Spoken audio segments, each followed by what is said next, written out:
আজকে মজা নিচ্ছেন, ট্রল করছেন, করেন, এটা আপনার দিকেও আসবে ইনশাল্লাহ, দেখে নিন।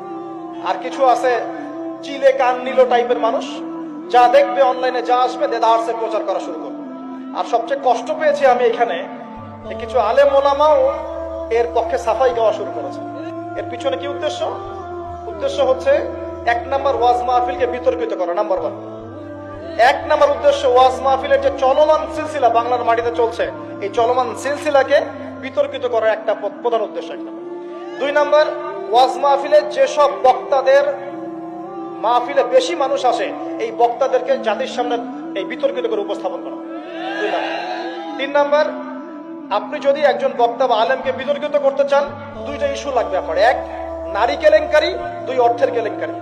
মারো খেলাম আমরা, জুলুমের শিকার হলাম আমরা, আর উল্টা আমাদেরকে টাকার মতো ছোট্ট একটা বিষয়কে কেন্দ্র করে আমাদেরকে জাতির সামনে অপমানিত করা হচ্ছে। কত টাকা নেবেন?